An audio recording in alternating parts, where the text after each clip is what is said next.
Nintendo and Pokemon Company have filed a patent infringement lawsuit against Pocket Pair in the Tokyo District Court.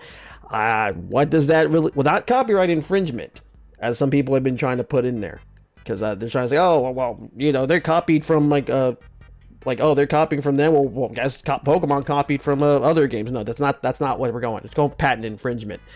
So let's just read what this says. Nintendo Company Limited, Kyoto. I'm not reading all that. Hereafter, together with Pokemon Company, filed a patent infringement lawsuit in the Tokyo District Court against Pocket Pair Inc. on September 18th, 2024. The lawsuit seeks the injunction against infringement and compensation of damages on the grounds of Palworld, a game developed and released by the defendant infringes multiple patent rights. Nintendo will continue to take necessary actions against any infringements of its intellectual properties rights, including the Nintendo brand itself, to protect the intellectual properties it has worked so hard to establish over the years.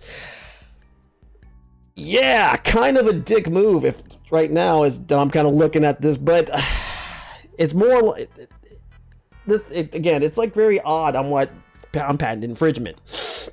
What it exactly means, well, no one really knows what they have infringed. In fact, believe even Pocket Pair Palworld has actually said they have no idea what they've infringed on. Like I've said right here, it's like I'm not sure about how to go about this with the fact I'm not familiar with Japanese law. But if it's anything I imagine Nintendo drowning Pocket Pair in legal fees until they just cave. All in all, dick move. I never saw Palworld as competition, as it's not even the same genre, which I don't. I played Palworld. Palworld's fun. It's fine. I enjoyed it for a little bit, and I kind of just stopped. It's kind of very arky, like Ark, or like any of those really survival games. That's kind of it. Look up how Nintendo lost patent lawsuits in 2008 and 2017. Oh, we are getting to those, buddy. Do not worry. I got a lot of tabs here focusing on this. Do not worry. But I'm just trying to go on some of these other little things. Although 2008, one of those is a little different, but don't worry. We'll get into that, especially like why they're doing this. But the only patent right now that they show that maybe, and this is only speculation because people are going to say, oh, it's over the throwing mechanics. We don't really know. Again, Nintendo has not given any specifics, and Pocket Pair has, again, that they've said, like, we have no idea what we've broken. So they're looking into that. Honestly, I don't think we're ever going to really find that out. At least not anytime soon. I mean, for all I know, maybe tomorrow we could, but I'm pretty sure they're going to keep all that to themselves because of, the lawsuits and whatnot. But apparently one of these could be just simply a throwing mechanic, the way you throw, let's see, throwing an item to catch monsters. I think there's even some on riding animals, which is really, really fucking odd. And yeah, like it says right here, it was in 2022, I think in 2023. So before before Palworld was, like, I guess even out. I think one of the bigger interesting things, obviously, if you've seen any of these stories, obviously, in the West here, it's pretty much everyone's kind of supporting Palworld. I mean, Palworld. Pocket Pair saying, like, oh, it's Nintendo just being complete pricks as always. It seems to be that's a different story in in Japan. They do not seem to really be all supportive of this of at all. They let's see. Let's go. Let's just do a random one and translate it. They've been working on companies like Sony, Microsoft, in such a large scale, making loads of money, and now things start to look a little shaky, and they're all like, we're a small company, big companies are bullying us, help us. It's hilarious that they take this stance like this. It's just the war of attrition. Yeah, big company versus small company. When get thrown out, they'll come up with something else. I'm not too sure. Like, again, we're going to look at some videos that might be kind of making some also, hi Gen Trash. There might be, because I don't want to get ahead of myself, but I think there might be a lot to this. I'm looking at this, and like, here's the thing, from what I'm seeing, patent infringements lawsuits don't really happen all that much in the gaming industry. They happen kind of rarely, And like you've said, Nintendo had some. One of them actually they flat out won. One was with Sega, which we'll look at later. If you remember the Simpsons Hit and Run game, that actually got settled out of court. So, and there's kind of a reason why they don't always happen. But let's look at just one more. Yeah, that's not really like, oh look, they're copying the characters. That's not really what they're looking at, though. There could be. I don't know. And here's one guy. Let me see if I can translate it. Sad news. Pocket Pair, the Nintendo PAL lawsuit. Indie developer industry will shrink. I'm a small company. We tried to gain sympathy. He tried to gain sympathy within the industry, but was shunned by everyone, and was left with no option but act. So yeah, it doesn't seem like. I guess Japan fully sees this as a Pokemon ripoff. They don't seem to really have much sympathy with it. I think I could have sworn some. Let me see. I think some of this is like maybe the CEO of Pocket Pair said some stuff, but I can't read it. So I could have sworn I saw some other stuff around here regarding that. But yeah, Japan is completely right here. Western very supportive of Palworld, wishing Palworld would survive against the lawsuit. It's sad that even Japan, the average Japanese, doesn't know the difference between intellectual property, copyright, and patent. Trust me, the West doesn't know. A lot of people on Western Twitter here don't know the difference either. How many times I've seen people go, "Oh my God, they're stealing." They're like, "Oh, if Nintendo is suing them for copyright, why doesn't I hope Shin Megami or Square Enix goes after them for Dragon Quest because all their monsters?" Like, no, it's patent infringement. Patent infringement, patent infringement, patent infringement, not the same. And again, we don't even know what it is. So that's like one of the bigger things that's going to be an issue is when this case does happen. We're going to get so much muddled information because, again, this is a Japanese lawsuit, so we're just not going to know what's going on. So I'd say if you're going to follow this, really, really try to put your ear to the ground. Try to, dare I say, try to get this stuff translated because there's going to be some information. We're just not going to. Hold on, I dropped my pen. That we're just not going to really see. It's just weird. That's close to 8. Yeah, that's the thing. Well, they again. Stay tuned. Let's see. Anecdotal speaking, most Japanese people look down on things pirating, torrenting, emulators, ROMs, and anything resembling copyright infringement. Perhaps it comes to a heavy rule-based nature of Japanese society. So this reaction isn't all that surprising. Yeah, I think there's maybe a sort of honor type of thing when it comes to these types of things. I'm not sure, but that's what it feels like. Also, I don't think okay. I was gonna say y'all aren't showing up on the chat thing right here on the left. I'm guessing Botrix isn't updating. Anyway, yeah. Just this year, Nintendo has been on a warpath. Yeah, holy crap. It's still up, but yeah, like the Nintendo. Well, to be fair, Nintendo and Sega and a bunch of other people have done it, so you can't find Sega games on there either. You have to go other places. Somewheres where in the internet where there's an archive. I'm just kind of putting it out there. I don't know. Just saying. I've always thought their little war against emulation is so stupid. It's a waste of money. I feel like I feel like this is kind of a waste unless something else is happening, but it's gonna close. Oh, thank God. Let's see. There's some other articles that look like this. Let's see. The lawsuit seeks injunction. Let's see. At the moment, yeah. Okay. I think this is just more or less what Yeah, like you said right here, they have a whole bunch of patents on there. Like 31 on just regarding Tears of the Kingdom. And let's see what this could mean. I guess just this one little article I came across this morning. Lawsuit could see Palworld reworked and rebooted if an investment is unspoken. Is an investment in unspoken fear, lawyer says. Don't cross us and we won't do it to you. Nintendo patent lawsuit against Palworld. Oh wait, look. Private collectors have a better track record of video game preservation than companies who made them and the government. Yeah, that's really sad. If you want to put your tinfoil hat, I'm pretty sure it's a lot of it to push digital, just so they can try to resell it to you. But anyway, Nintendo's patent against Palworld has been interpreted differently by a range of law industry experts, and some expecting to ensue. the ensuing log battle will run long, some arguing that Nintendo wouldn't make a move unless it was sure it would win in court, and others reckoning that may be a reach for the company's well-known legal team. Haley McLean, a lawyer at Voyer Law, who specializes in video games, says that it's currently difficult to predict the effects of the suit since we don't even know the patent in question, though there are fair speculations that the Pokeball-related patent is in the mix. But she sees room for the outcome, including rework the Palworld's mechanics and survival game being temporarily and permanently removed from stores. That would be such a fucking pain in the ass. It would be so monumentally frustrating. It's not that I don't think that they couldn't do it, but that's a lot of time that you're going to be off the market to completely change certain mechanics. I want to say that's not going to happen. I really hope not. That seems really fucking bad.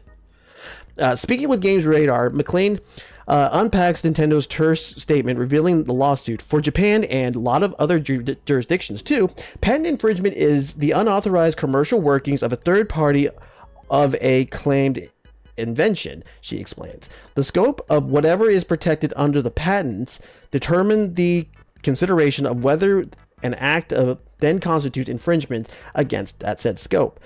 There are some direct infringements and indirect infringements as well. Without getting overly complicated, Nintendo has to prove Pocket Pair's commercial actions infringed on their patents, and they did not give them consent to do so.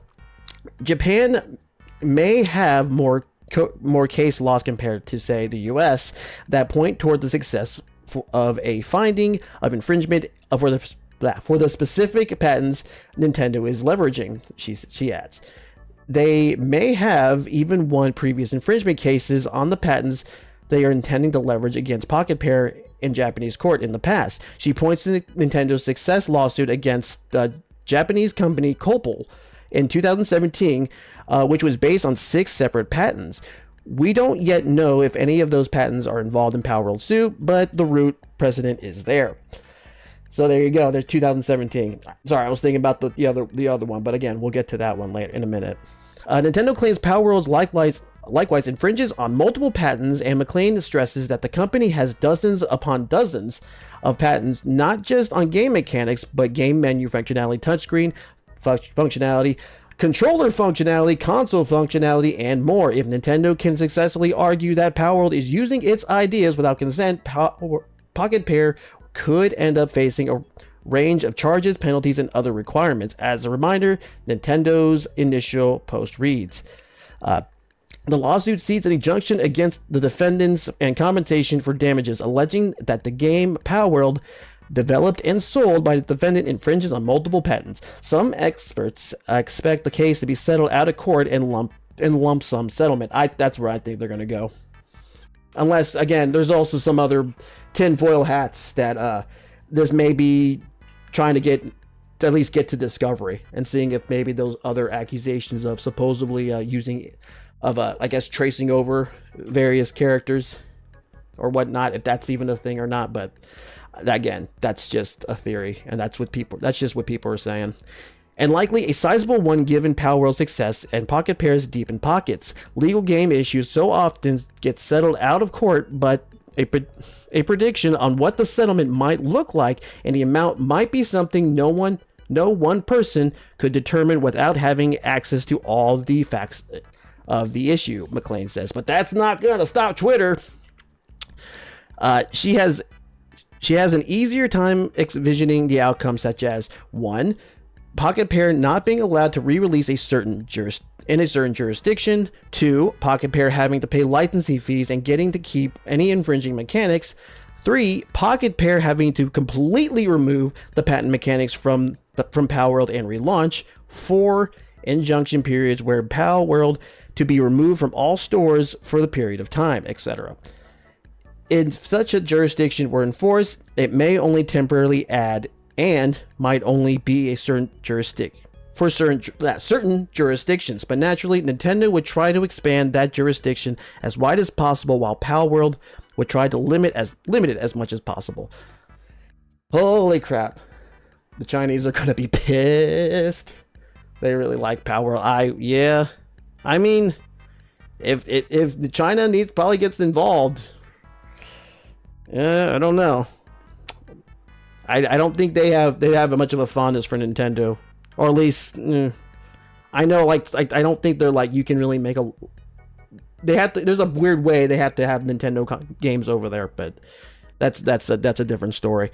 McLean agrees that the sentiment that Palworld's global success, as well as its widely reported multi-platform and multimedia and franchising efforts, would have chummed the waters if it helped Nintendo push to take action. Famously litigious as it is, it wouldn't go after just anyone in court. Just look at Etsy. Thousands upon thousands of Pokemon keychain, t-shirts, figures made without Nintendo's consent. But the legal cost to send letter to all those persons, I say people, likely wouldn't be worth it financially for them. For Nintendo, it is also another benefit to this of legal action. McLean adds, Nintendo would be viewing enforcements like these as sort of investments in imposing an unspoken fear of retribution in the marketplace for other companies, as in, look what this guy did. Look what we did to this guy. Don't cross us, and we won't do it to you too. Even if they don't intend to enforce these patents ever again, the fear would still be there to deter other companies. If that's the case, that is a massive asshole move. But you know what? We're not. Well, yeah, okay. So this next one, this video, it's like basically kind of goes on their little lawsuit regarding Copal, and actually kind of talks about like patents in general regard it in Japan. So let's just look at this. Code of honor. No. Nintendo why does he keep doing? has a reputation for being rather trigger happy when it comes to lawsuits. If you're a Sonic fan and want to draw Sonic fan art or even make a Sonic fan game, you're free to do so. Not only does Sega just don't make a crazy taxi game or else they'll go after your ass. turn a blind eye to this fan content, they've even hired members of the fan game community. Nintendo, though, is the opposite. The company has issued hundreds of takedown requests for Mario and Zelda fan games. According to late Nintendo president Satoru Iwata, the only fan content Nintendo takes down is that which socially diminishes the dignity or value of our intellectual properties. In other words, draw Mario jumping around the Mushroom Kingdom and you'll probably be fine. But put a knife in his hand and you can expect a knock at the door from Nintendo. That's more like they'll send one of their ninjas to throw a shuriken at you, but you know, whatever. Except, in practice, that you'll never see it coming. True. Over the last decade and a half, we've seen almost every major Nintendo fan game get removed from the internet. The Pokemon company's even worse. Pokemon Uranium, a fan game in development for 9 years, was taken off the internet less than 2 weeks after release. Ouch. So when I tell you that in 2017... That's gotta suck too, damn. I mean, I didn't really care about it because I don't really care about games with Fakemon in them, but 9 years and then just say, nope. Then again, it's the internet, so you know, it's never truly gone. You can always find it. Nintendo filed but still. a $29 million lawsuit against another game developer, alleging that they'd infringed on Nintendo's patents. Well, you'd be forgiven for thinking that this was yet another case of Nintendo abusing their legal power. But by the end of this video, I'll show you that not only did Nintendo have the legal right to sue this company, but doing so may well have helped the entire games industry. Let me tell you about the one morally good Nintendo lawsuit. Part 1. The Code of Honor. So we need to start with a short history lesson. Back when arcade games were just breaking through into the mainstream, the Japanese games industry faced a problem with patents. According to industry analyst Hisakazu Hirabayashi, around the time arcades spread across Japan, patent disputes were frequent. As you know, patents can be applied for by anyone, even if they're not the manufacturer of the product in question. Under this system, there were often incidents where complete outsiders from the games industry registered patents relating to popular games. This posed a real threat to the fledgling games industry, but studios soon responded. They began patenting almost every idea they had, even totally basic ones. SNK patented the idea of the title screen. Namco apparently patented the high score list. I remember You this. might think this would totally... And I believe they also did the loading screen. Like, well, mini games within loading screens. They actually have a patent on that, too. Stifle innovation in the world of arcade games, but that's not what happened. None of these companies actually enforced their patents against each other. Heck, they knew that a lot of the patents wouldn't hold up in court anyway. No, the real purpose of registering all these patents was to stop companies outside the industry from registering them first and using them to extort game manufacturers. This was, in a weird way, the industry uniting against a common threat. According to Hirabayashi, the reason why there were no fierce legal battles was that game manufacturers operated under a kind of code of honor. You might have violated my patents, but I might have violated yours too, or I might violate them in the future. And this system of patenting almost every possible idea has continued on right up to the present day at companies such as Nintendo. Former Nintendo of America employees Kit and Krista have talked about how Nintendo's developers are encouraged to register any and every new game mechanic or idea as a patent. Most of the time, it's like, just patent on all of it as much as you can because you don't know what you might use. For The Legend of Zelda Tears of the Kingdom, Nintendo registered a whopping 31 patents, covering everything from the game's unique physics system to aspects of the loading screen. However, if you think back, you might have noticed something. Have you ever seen a single news story of Nintendo weaponizing their patents against another game manufacturer? Well, I'm not saying it never happens, but it's extremely rare. You might say that even if they're not weaponizing them, Nintendo shouldn't be registering so many patents. And in an ideal world, I agree. But in 2013, the exact thing arcade manufacturers were trying to prevent happened to Nintendo. A company outside the games industry sued Nintendo for their Wii motion controls. Apparently, the Wii Remote violated the patents of a company called iLife. It took 7 years for the case to finally be dismissed. So, Nintendo registers all these patents to stop them being registered by someone else first. But do they use them against other game makers? Almost never.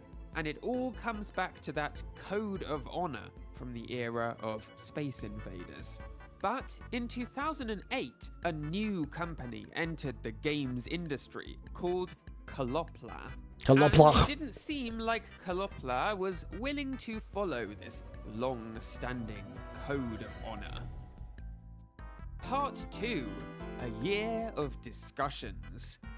So, in 2003, a man called Naruratsu Baba developed a mobile game called Colony Life. It was just a side project, as Baba had a full-time job at the time. But this game steadily grew in popularity. In 2005, Baba updated it with a new title, Colony Life Plus. And by 2008, he made the decision to leave his job, dedicate all his time to Colony Life Plus, and form a company named after the game. Not to stop, but I'm still kind of thinking like there has to be some type of parallel to this with like Pocket Pair. But I'm gonna let him keep going. I feel like there's something here that's kind of making like, why would they go after Palworld? Like they've never really gone after other people. So like, why would they go specifically after Palworld? Colony became Color, and Plus became Pla. Or Pocket Pair, whatever. You know what I mean. Is how the Japanese mobile game studio Kalopla was formed. As the years have gone by, Kalopla has expanded. There are now over 800 employees at the company. Good job. And a range of successful mobile games. Kalopla has even acquired a number of other game makers, including Aiting and Mages. We'll come to those in a bit. But in 2014, Kalopla launched their biggest, most successful game to date, a mobile action RPG called Shironeko or White Cat Project. To control your character in Shironeko Project, you drag your finger across the screen. You can even drag in specific directions to use a special attack. The developers called this system Punicon, which can be roughly translated as bouncy controls or springy controls. This Punicon system allows players to play using just one hand, and these types of simple controls are great for smartphone games. Is this like Unfortunately, Punicon the is Zelda where games? trouble They're on the started DS. with Kalopla.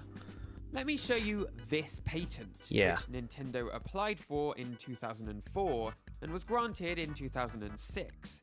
It describes a system for a kind of on-screen joystick. Yeah. Now, there's a lot of technical detail here, but the core idea of this patent is that wherever you place your stylus or finger, the joystick follows. With a regular on-screen control stick, it's easy to lose track of the control area and start dragging around the wrong part of the screen. But instead, Nintendo's patent describes a system where you can drag anywhere on screen and the joystick will come to you. You can see this idea in action in Super Mario Oh, there you go. There too. 64 DS. So, that sounds a little similar to the Punicon control scheme from Shironeko Project, right? However, it's also similar to the control schemes found in many different mobile games. Despite Shironeko Project becoming extremely popular, Nintendo initially left the game alone. Again, this seems to come down to that code of honor when it comes to patents in the video game industry. However, it's at this point that Kalopla made a big misstep. They filed for a patent on the Punicon control scheme. According to game industry veteran Yoshiki Okamura, who's worked at Konami and Capcom, Kalopla notified other companies that the Punicon control scheme was patented and that they weren't allowed to use it. And of course, they paid a fee. This obviously goes against the code of honor regarding patents, and I think it's pretty slimy. If no other company in the mobile games industry is allowed to use these on-screen joysticks, then how are players meant to control those games' main characters? The only option at that point is to pay up. Not great. And so, it's at this point in the story when Nintendo finally gets involved.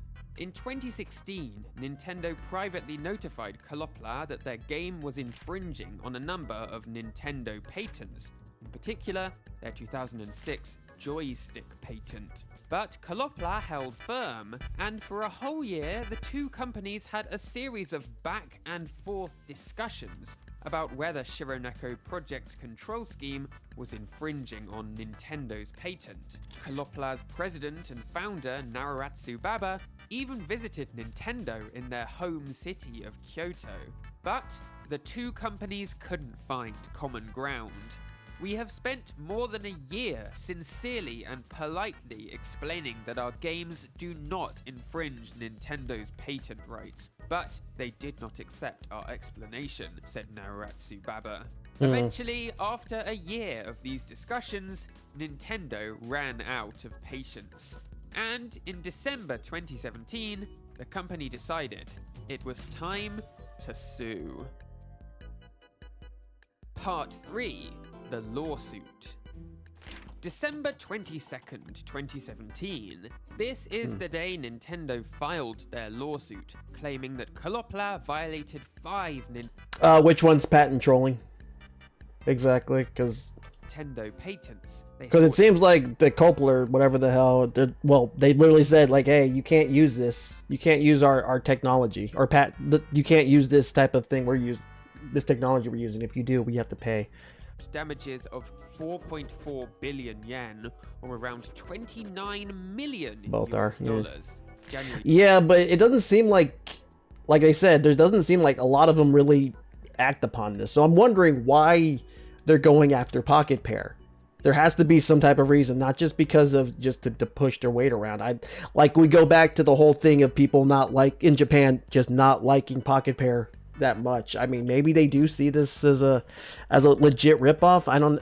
Some have made claims that the CEO has not been too kind, has not said so many nice things about Nintendo. But that's again, I just remember something about that. I gotta wonder. There's got to be more to this than just patent trolling, because again, this code of honor thing, if this is really true, then why exactly are they going after them?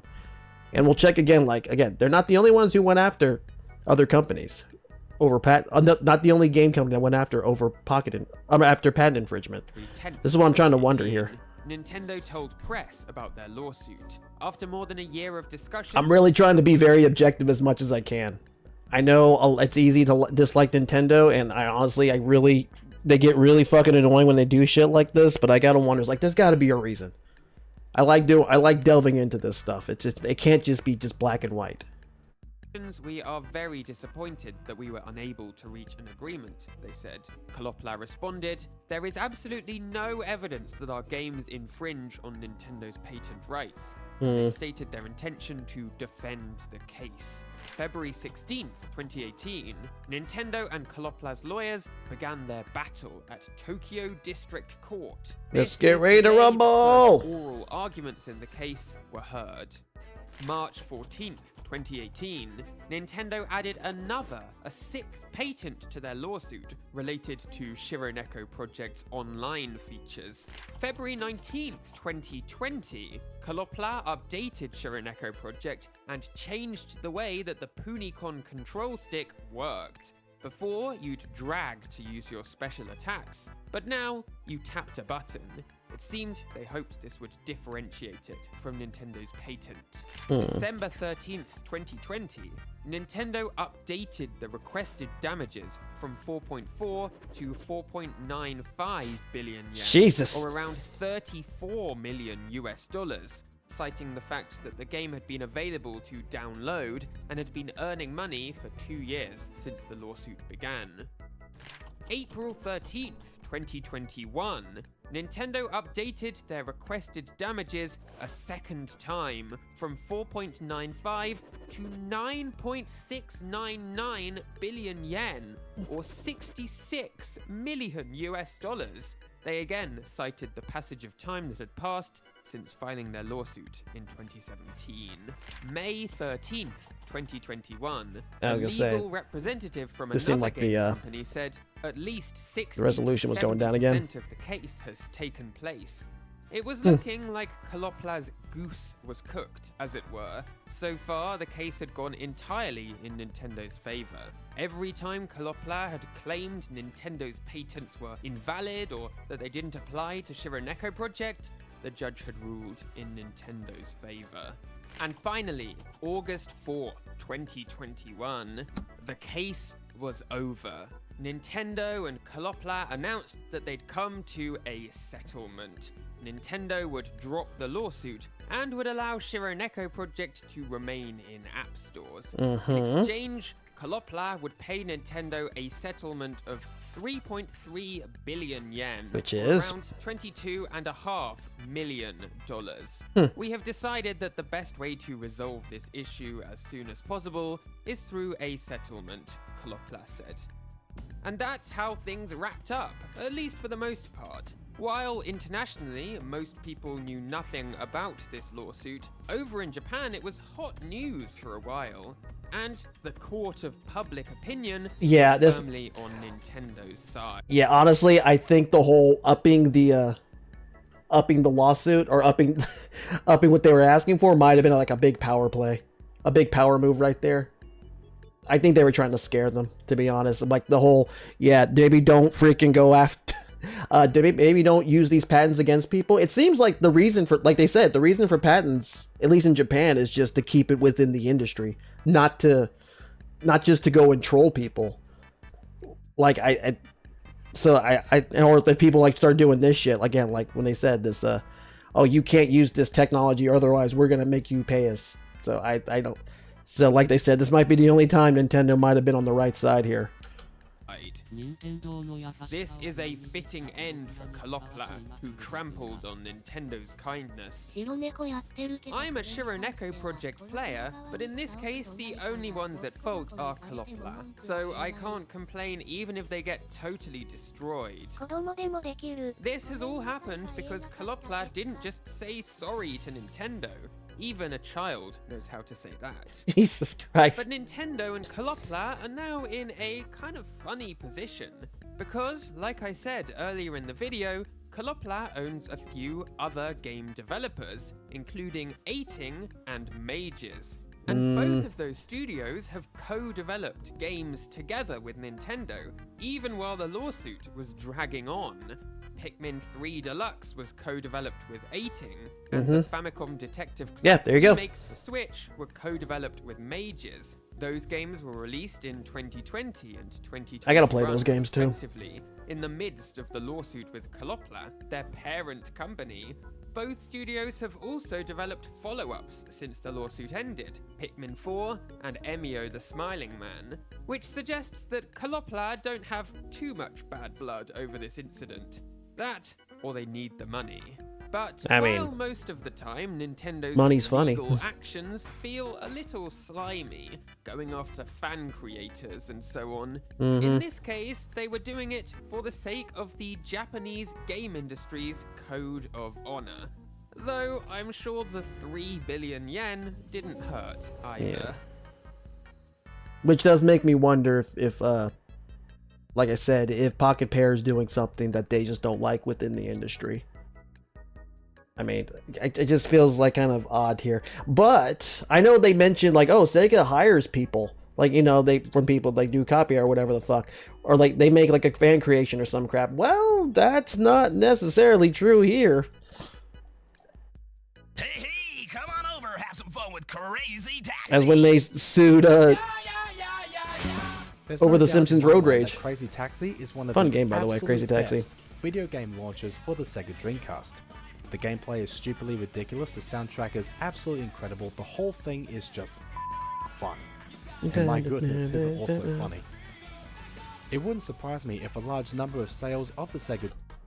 Just completely. Just now we're on Crazy Taxi. I know they're remaking another one. Are making another Crazy Taxi? They have to have this game. They have to have all Offspring on there. I mean, come on. I love that fucking song. Dreamcast all I want. Generated from people's desire to play Crazy Taxi. And at the time of this game's release, The Simpsons was still really good to watch, and after playing a large number of Simpsons fighting games, I always wanted a Simpsons driving game. And back in 2001, the dream came true, when The Simpsons Road Rage was finally released on the new 6th generation of video game consoles. Fun game. Also, the show used to be so... I mean, I stuck around to the show for so long.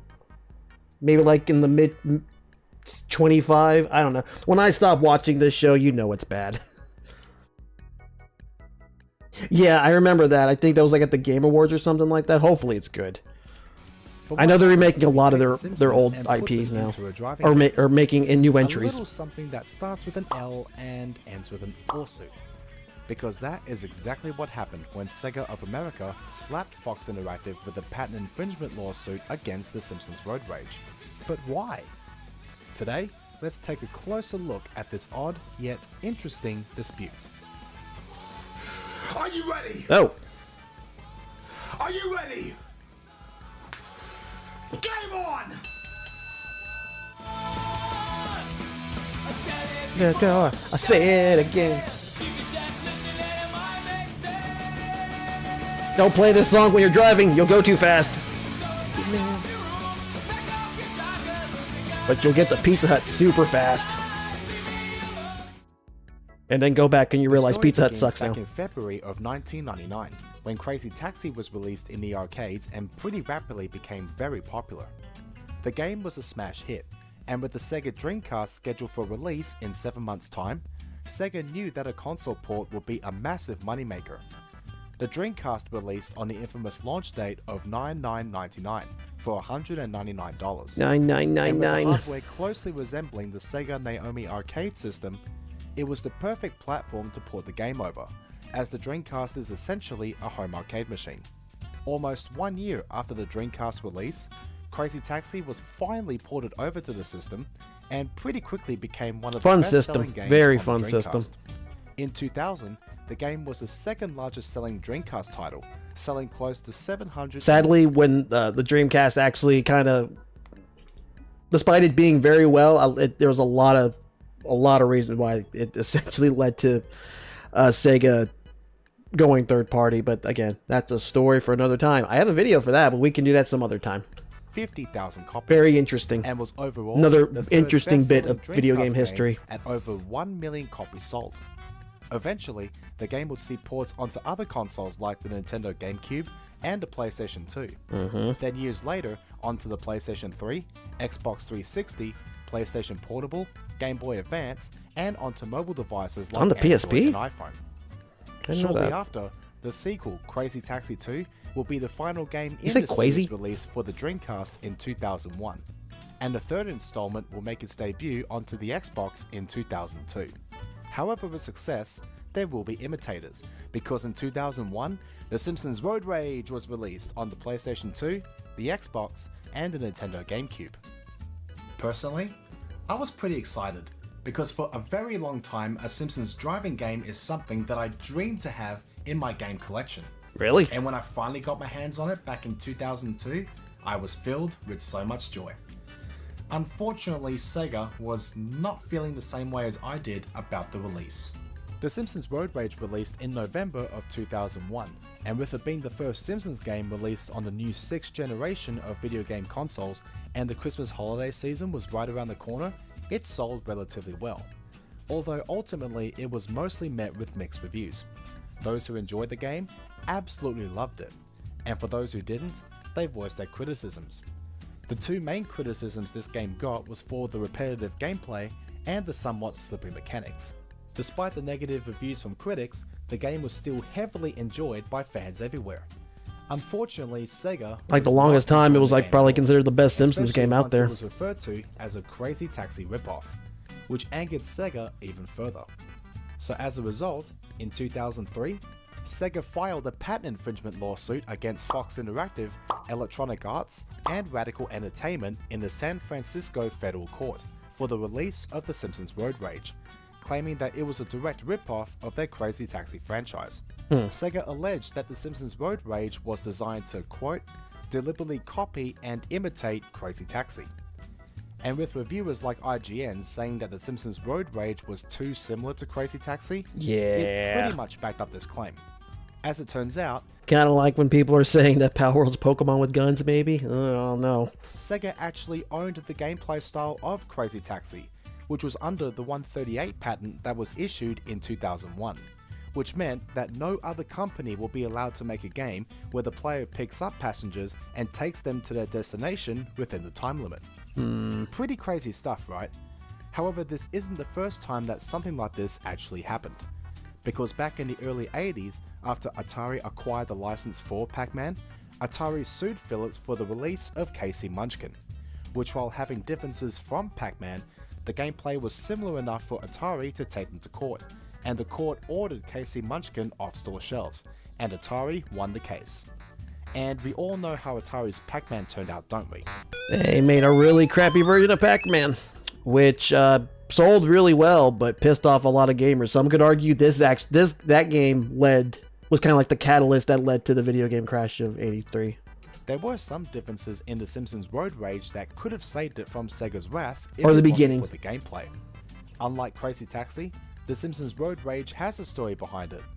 The evil Mr. Burns has revealed his new nuclear-powered radioactive buses that you'll see wreaking havoc throughout Springfield as you play. To stop the menacing Mr. Burns and his dangerous buses from destroying the city, the citizens band together to make enough money to buy the buses. Personally, I don't think vague concepts should be allowed to be patents. One patent for all time screens is existence or email, electronic hearing aids. Yeah, I know. These are very vague. I gotta wonder why made them do this though, unless they really, really just don't like games that are considered ripoffs. So I'm not sure Back here. by becoming taxi drivers themselves for the townspeople. You would also have to grow eyes into the back of your head, because you'll have Mr. Burns himself stalking you waiting for the right moment to get Smithers to attack your car. Get him, Smithers. Along with, of course, offering more characters and levels to choose from as you unlock them, and a minimap that wasn't available in Crazy Taxi. Each character Right. has their own unique lines and would often acknowledge each other if they were well known to each other on the TV series. Well, if it isn't Mr. Goody Two-Shoes himself. Hiya, Homer.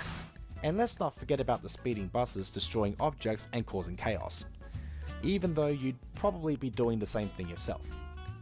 Unfortunately, as we already know, these differences wouldn't be enough to save them from Sega's wrath. So as a result, just like Sonic the Hedgehog, Sega spin-dashed Fox Interactive with a huge lawsuit. This is like the second guy who's a wrestler but also talks about video games on YouTube. There's another guy, Top Hat Gaming, who does one too. Sega Talks about like a lot of for fighting games. preliminary injunction, which would effectively stop the I mean, that really has nothing to do with anything. I just found it weird that there's two of them. sale of The Simpsons Road Rage, and they also asked for lost profits, which at the time, with Road Rage selling over 1 million copies since its launch, that would have been a huge amount of profit. And he's also British. Shortly after, English, whatever. the big day finally came, when the court was going to make their decision on whether The Simpsons Road Rage is ordered off the shelves or if it's allowed to remain. However, the court never got to reveal their decision, because during private meditation, soon after the case was filed, the two parties decided to settle for an undisclosed amount before any claim construction could be made. Right. Therefore, this case set no precedent. And it was pretty unfortunate because it would have been interesting to see how the court would have interpreted Sega's patent claims. After the story broke out, game websites and reviewers reacted. Games industry had mixed feelings about the possible ruling if the court officially sided with Sega, stating the following: gameplay patents could arguably encourage more innovation in games and stem the flow of stayed clones which follow on from every successful original title, which would certainly be a good thing. However, certain other less pleasant possibilities also arise from a verdict in Sega's favour in this case. Imagine a world where Bungie had patented the Halo control system, generally agreed as the logical best solution to controlling FPS games on console joypads. Other developers would be forced to adopt different and almost certainly inferior control mechanisms, and the person who really lost out in the end would be the consumer. And that is a really good point. Just imagine how much it would suck playing Call of Duty or Battlefield on a home console if Bungie went ahead and patented that Halo control system. Yeah. GameSpy had similar concerns. The bigger question, I think, is whether a company can lock down a game design style for its own. The implications could be staggering though. Imagine if the maker of the premier first-person shooter claimed that ID Software's Wolfenstein, Doom, Quake games, and Epic Games' Unreal Tournament, Championship, etc. were rip-offs and had to pay. Countless such suits could be filed against every genre going back to Pong. In the end, even though Sega That's a very good ultimately point. won, the real winners here, in my opinion, were the consumers. The Simpsons Road Rage never officially got pulled from store shelves, was still being heavily enjoyed by fans everywhere, sold 1.6 million copies, and the infamous Simpsons Hidden Run was already released at this point. It strayed away from Another the great game. arcade-style gameplay of Road Rage and took a near open-world free roaming experience. It was clear that it was heavily inspired by the Grand Theft Auto series. However, to people's surprise and pleasure, they received no legal trouble from Rockstar. Yeah, I think Rockstar just kind of made a snide remark about it, but that's about it. But I can understand if like they're going back to say how Japan's doing it. They're just kind of to keep it within the gaming industry itself, and like so no other people within it don't try to exploit it. I can understand that. But I don't. But to go after everybody else, yeah, that would be kind of that's silly. And like the whole, again, it goes back to the whole code of honor thing that they're talking about.